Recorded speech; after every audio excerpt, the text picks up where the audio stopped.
ನಮಸ್ತೆ ಪ್ರಿಯ ವೀಕ್ಷಕರಿ, ಮಹಾಯೋಗಿ ಜ್ಞಾನ ತಾಣಕ್ಕೆ ತಮ್ಮೆಲ್ಲರಿಗೂ ಸ್ವಾಗತ.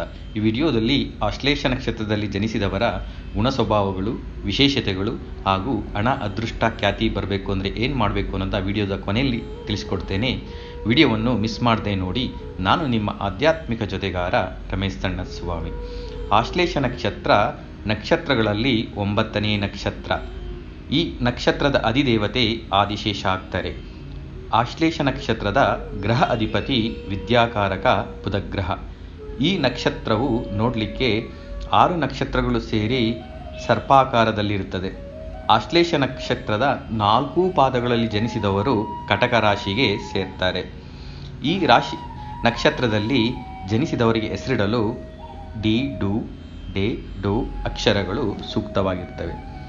ರಾಕ್ಷಸ ಗಣಕ್ಕೆ ಸೇರುತ್ತದೆ. ಅಂತ್ಯನಾಡಿ, ಮಂದಲೋಚನ ಸ್ತ್ರೀಲಿಂಗ ನಕ್ಷತ್ರವಾಗಿದೆ.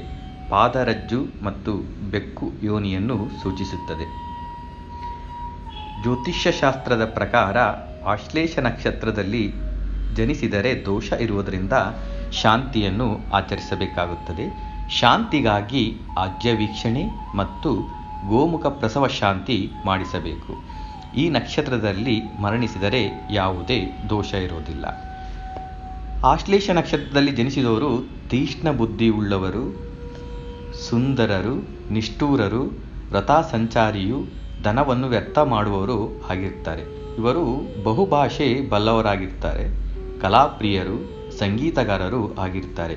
ಮಧ್ಯಮ ಎತ್ತರ, ಸದೃಢ ದೇಹ, ದುಂಡನೆಯ ಮುಖವನ್ನು ಹೊಂದಿರ್ತಾರೆ.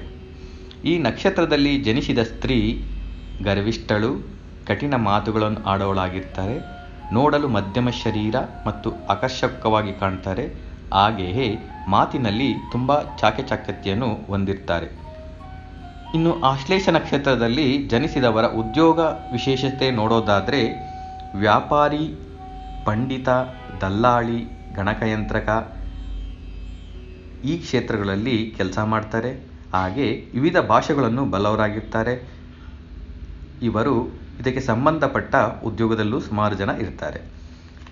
ಅಧ್ಯಾಪಕರು, ಬಣ್ಣದ ವ್ಯಾಪಾರಿ, ಗಣಿತಜ್ಞ, ಜ್ಯೋತಿಷಿ ಆಗುವ ಸಾಧ್ಯತೆಗಳು ಹೆಚ್ಚು ಇರುತ್ತದೆ ಅಂತಲೇ ಹೇಳ್ಬೋದು. ಗಿಡಮೂಲಿಕೆ ತಜ್ಞ, ನೀರು, ಆಹಾರ ಸಂಬಂಧಿತ ಕ್ಷೇತ್ರಗಳಲ್ಲಿ ಸೇವೆ ಸಲ್ಲಿಸುವ ಯೋಗ ಈ ನಕ್ಷತ್ರದವರಿಗೆ ಇರುತ್ತದೆ. ಇನ್ನು ಆಶ್ಲೇಷ ನಕ್ಷತ್ರದವರ ಆರೋಗ್ಯದ ಬಗ್ಗೆ ಹೇಳೋದಾದರೆ ಸದೃಢ ಆರೋಗ್ಯ ಮತ್ತು ದೇಹ ಹೊಂದಿರ್ತಾರೆ. ಆಹಾರ ಕ್ರಮವನ್ನು ಪಾಲಿಸ್ತಾರೆ ಮತ್ತು ದೇಹದ ಬಗ್ಗೆ ತುಂಬ ಆಸಕ್ತಿಯನ್ನು ಹೊಂದಿರ್ತಾರೆ. ಇವರು ತಮ್ಮ ಜೀವನದಲ್ಲಿ ಶೀತ, ನೆಗಡಿ, ಹೊಟ್ಟೆ ಹಾಗೂ ಕಾಲು ನೋವಿನ ಬಗ್ಗೆ ಹೆಚ್ಚಾಗಿ ಗಮನ ನೀಡಬೇಕಾಗತ್ತೆ. ಮತ್ತು ಹಾಗೆ ತಲೆನೋವು, ಕಣ್ಣಿನ ಬಗ್ಗೆ ಜಾಗ್ರತೆ ವಹಿಸಬೇಕು. ಇನ್ನು ಇವರ ಪ್ರೀತಿ, ಪ್ರೇಮ, ವೈವಾಹಿಕ ಜೀವನ ನೋಡೋದಾದರೆ ಹದಿಹರೆಯದಲ್ಲಿ ಇವರು ತಮ್ಮದೇ ಹಾದಿಯಲ್ಲಿ ಹೋಗಿ ಮೋಸ ಹೋಗಿ ನೋವು ತಿಂದಿರ್ತಾರೆ. ನಂತರ ಎಚ್ಚೆತ್ತುಕೊಂಡು ಜೀವನ ಕಟ್ಕೊಳ್ತಾರೆ. ಇವರಿಗೆ ಆಕರ್ಷಕ ಮತ್ತು ಪ್ರಾಕ್ಟಿಕಲ್ ಆಗಿರುವ ಸಂಗಾತಿ ಸಿಗ್ತಾರೆ. ಆದರೆ ವೈವಾಹಿಕ ಜೀವನದಲ್ಲಿ ಆಗಾಗ್ಗೆ ತುಂಬ ಏರಿಳಿತಗಳಿರ್ತವೆ. ಮಧ್ಯ ವಯಸ್ಸಿನ ನಂತರ ದಾಂಪತ್ಯದಲ್ಲಿ ಮತ್ತು ವೈವಾಹಿಕ ಜೀವನದಲ್ಲಿ ಸ್ಥಿರತೆಯನ್ನು ಕಾಣ್ತಾರೆ. ಹಾಗೆಯೇ ಇವರಲ್ಲಿ ಕೆಲವರು ವೈವಾಹಿಕ ಜೀವನದಲ್ಲಿ ಅಷ್ಟು ಸಂತೋಷವನ್ನು ಅನುಭವಿಸೋದಿಲ್ಲ ಮತ್ತು ಅಷ್ಟು ಚೆನ್ನಾಗಿರೋದಿಲ್ಲ. ತುಂಬ ಬೇಗ ತಮ್ಮ ಪಾರ್ಟ್ನರ್ ನಂಬಿ ಮೋಸ ಹೋಗ್ತಾರೆ ಮತ್ತು ಭಿನ್ನ ಅಭಿಪ್ರಾಯಗಳು ಮೂಡ್ತವೆ. ಹಾಗಾಗಿ ಸಂಸಾರದಲ್ಲಿ ಬಿರುಕು ಮೂಡುವ ಸಾಧ್ಯತೆ ಜಾಸ್ತಿ ಇರುತ್ತದೆ. ಇನ್ನು ಇವರಿಗೆ ಅದೃಷ್ಟ, ಖ್ಯಾತಿ, ಹೆಸರು, ಹಣ ಬರಬೇಕು ಅಂದರೆ ಏನು ಮಾಡಬೇಕು ಅಂತ 3 ಮುಖ್ಯ ಉಪಾಯಗಳನ್ನ, ಪರಿಹಾರಗಳನ್ನ ನಾನು ತಿಳಿಸ್ಕೊಡ್ತೀನಿ.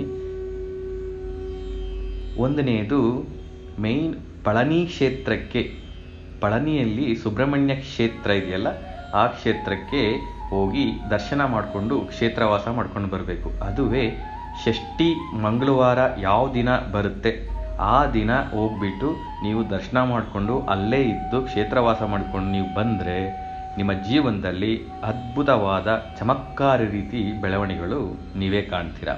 ಹಾಗೆ ಎರಡನೇದು ಕುಕ್ಕೆ ಸುಬ್ರಹ್ಮಣ್ಯ ಕ್ಷೇತ್ರಕ್ಕೆ ಹೋಗಿ, ಅದರಲ್ಲೂ ಷಷ್ಠಿ ಮಂಗಳವಾರ ದಿನ ಹೋಗಿ ಕುಮಾರಾಧಾರ ನದಿಯಲ್ಲಿ ಸ್ನಾನ ಮಾಡಿ ದರ್ಶನ ಮಾಡಿ ಆಶ್ಲೇಷ ಬಲಿ ಪೂಜೆ ಮಾಡ್ಕೊಂಡು ಬಂದರೆ ನಿಮ್ಮ ಜೀವನದಲ್ಲಿ ನಿಮ್ಮ ಪೂರ್ವ ಜನ್ಮದ ಕರ್ಮಗಳೆಲ್ಲ ಕರಗಿ ಈ ಜನ್ಮದಲ್ಲಿ ಅತಿ ಹೆಚ್ಚಿನ ಶುಭ ಫಲಗಳನ್ನ ನೀವು ಪಡಿತೀರ. ಹಾಗೆ ಮೂರನೆಯದು, ನಿಮ್ಮ ನಕ್ಷತ್ರದ ದಿವಸ ನವಗ್ರಹ ಧಾನ್ಯ ಮತ್ತು ಬೆಲ್ಲವನ್ನು ಹಸುವಿಗೆ ತಿನ್ನಿಸ್ತಾ ಬನ್ನಿ. ಅದು ಹೇಗೆ ಅಂದರೆ, ನವಗ್ರಹ ಧಾನ್ಯವನ್ನು 2 ದಿನ ಮುಂಚೆ ನೀರಿನಲ್ಲಿ ನೆನೆ ಹಾಕಿ ಸ್ವಲ್ಪ ಮೊಳಕೆ ಬಂದ ಮೇಲೆ ಅದಕ್ಕೆ ಬೆಲ್ಲವನ್ನು ಮಿಶ್ರಣ ಮಾಡಿ ಅದನ್ನು ಹಸುವಿಗೆ ನೀವು ನಿಮ್ಮ ನಕ್ಷತ್ರ ದಿನ ಸಂಜೆ ತಿನ್ನಿಸ್ತಾ ಬಂದರೆ ನಿಮಗೆ ಜೀವನದಲ್ಲಿ ಅದೃಷ್ಟ, ಹಣ, ಹೆಸರು ನಿಮ್ಮನ್ನು ಹುಡುಕಿಕೊಂಡು ಬರ್ತದೆ. ಹಾಗೆ ಸಾಮಾನ್ಯ ವಾಡಿಕೆಯಂತೆ ಆಶ್ಲೇಷ ನಕ್ಷತ್ರದಲ್ಲಿ ಹುಟ್ಟಿದವರೇ ಕೆಟ್ಟ ನಕ್ಷತ್ರ, ಈ ನಕ್ಷತ್ರ ತುಂಬ ಕಷ್ಟಪಡಬೇಕು ಅಂತೆಲ್ಲ ಇದೆ. ಆ ರೀತಿಯಾಗಿ ಯಾವುದೇ ರೀತಿ ಇಲ್ಲ. ಎಲ್ಲ ನಕ್ಷತ್ರಗಳು ತಮ್ಮದೇ ಆದ ವಿಶೇಷ ಗುಣ ಸ್ವಭಾವಗಳನ್ನು ಮತ್ತು ವಿಶೇಷವಾದ ಪರ್ಪಸ್, ಜೀವನದ ಉದ್ದೇಶ ಇಟ್ಕೊಂಡು ಈ ಭೂಮಿ ಮೇಲೆ ಪ್ರತಿಯೊಂದು ಜೀವಿಯು ಹುಟ್ಟಿರ್ತಾರೆ. ಹಾಗಾಗಿ ಅದರ ಬಗ್ಗೆ ನೀವು ತಲೆ ಕೆಡಿಸ್ಕೊಳ್ಳೋಂಥದ್ದಿಲ್ಲ. ಆಶ್ಲೇಷ ನಕ್ಷತ್ರದಲ್ಲಿ ತುಂಬ ಎತ್ತರಕ್ಕೆ ಬೆಳೆದು ತುಂಬ ಒಂದು ವ್ಯಾವಹಾರಿಕ, ತುಂಬ ಒಂದು ಮುಖ್ಯವಾದ ಹುದ್ದೆಯನ್ನು ಹೊಂದಿ ಯಶಸ್ಸು ಕಂಡವರು ತುಂಬ ಜನ ಇದ್ದಾರೆ. ಮೇಯ್ನ್ ಅವರು ಮಾಡಿರೋ ಕರ್ಮದ ಮೇಲೇ ಅವರ ಜೀವನ ನಿಂತಿರುತ್ತೆ. ಹಾಗಾಗಿ ಯಾವುದೇ ನಕ್ಷತ್ರವು ಕೆಟ್ಟದ್ದು ಒಳ್ಳೆದಂತೇನಿಲ್ಲ. ಮುಖ್ಯವಾಗಿ ಆಶ್ಲೇಷ ನಕ್ಷತ್ರದವರಿಗೆ ಸ್ವಲ್ಪ ಚಾಲೆಂಜಸ್ ಜಾಸ್ತಿ ಬರ್ತವೆ, ಸ್ವಲ್ಪ ಸಫರಿಂಗ್ಸ್ ಇರುತ್ತೆ. ಅದನ್ನೆಲ್ಲ ಓವರ್ಕಮ್ ಆಗಿ ದೈವ ಮಾರ್ಗ, ಭಕ್ತಿ ಮಾರ್ಗದಲ್ಲಿ ಕಠಿಣ ಒಂದು ಶ್ರಮ ಹಾಕಿ ಮುಂದುವರೆದ್ರೆ ಜೀವನದಲ್ಲಿ ತುಂಬ ಮುಂದುವರಿಬೋದು. I wish you all the best ಆಶ್ಲೇಷ ನಕ್ಷತ್ರದವರಿಗೆ. ಈ ವಿಡಿಯೋ ಇಷ್ಟ ಆಗಿದೆ ಲೈಕ್ ಮಾಡಿ, ಶೇರ್ ಮಾಡಿ, ಕಮೆಂಟ್ ಮಾಡಿ ಹಾಗೂ ನಮ್ಮ ಚಾನಲನ್ನು ಸಬ್ಸ್ಕ್ರೈಬ್ ಮಾಡಿಕೊಳ್ಳಿ. ಧನ್ಯವಾದಗಳು. ಸಾಯಿರಾಮ್.